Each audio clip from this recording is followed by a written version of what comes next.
Hey, what is up, guys? Alright, finally back into my training after my hernia operation. And I thought it would be a good opportunity to just give some insights on some arm training, because arm training is something I can do with a little bit more higher intensity than everything else at the moment. This is about 5 weeks after the hernia operation, and just thought I might share some tips or what the things that I try and work on with my arm training. So I start with triceps, and what I'm doing here with the cables is I'm trying to hit the triceps at the shortened range. So what I want is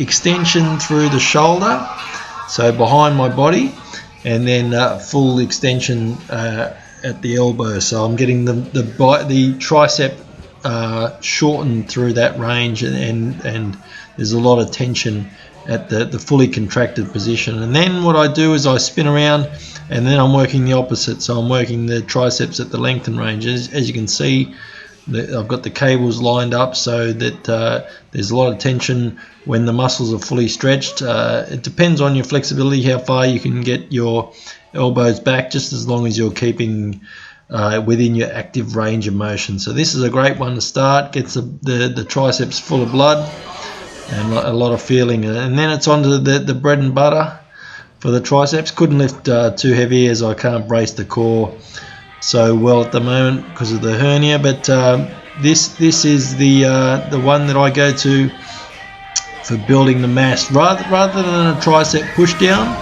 I like to use a dip machine. Just puts my shoulders in a much safer position, and I can really load up the mid-range of the triceps with this exercise. So if I was to use a push down, it kind of internally rotates my shoulder. So doing it this way, my shoulder's in a more neutral position, or even externally rotated, and that puts it in a much safer position and able to load the muscle a lot heavier. So then next up, looking to isolate the triceps at the lengthen range, or train the lengthen range, and I find this machine is the best for that, because you've got the pads there. You can brace your elbow and keep your shoulder still, and then there's a lot of range. There's a great range of motion with the exercise, and can get a big stretch and just try and finish off the triceps as best as I can. So here from another angle, and as you can see, I want a bit of flexion in the shoulder, so my shoulders are up a little bit. So then that puts a bit more tension at the lengthen range, or when the triceps is fully stretched. It depends on your flexibility, and try and stay within your active range of motion as always, but this is a great one to finish off the triceps at the end of the workout. So then next up was biceps, and this is what I like to use to start my bicep workout, trying to train the biceps at the shortened range. So you want flexion of the shoulder as well, so the shoulder is up, and again, this machine's great to brace and keep the elbows and the shoulder still, and then you're just trying to bring your pinky to your front delt and really squeeze the biceps at the top of this movement. We're working the biceps at the shortened range.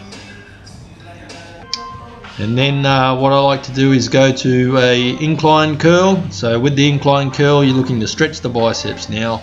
So you want the shoulder behind you now, and so there's more tension when the muscle is stretched, and just trying to not come up too high, and just try and keep that constant tension on the biceps. This is a great one. I really love the stretch that you get with this exercise.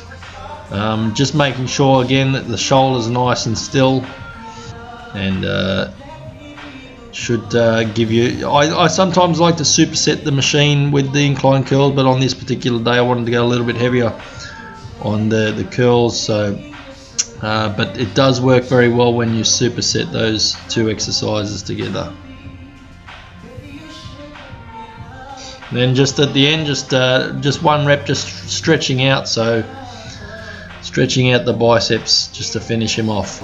And then going into the bread and butter for the biceps, which is just a dumbbell curl. So now my shoulders in a neutral position, and I'm working more the mid-range of the biceps and just trying to load it up and lift as heavy as I can, whilst keeping my shoulders and scapula as stable as possible. So at the end, with arms, it's basically about keeping the shoulder still, and then just moving it either forwards or back, depending on which range of motion that you're looking to put under the most tension. Then as well, finishing off with some hammer curls, just hit the bicep brachialis and a bit of forearms as well. So that's a few tips for the arms, and just starting to get back into my training now. So hopefully there'll be a few more updates on my recovery from surgery as well. So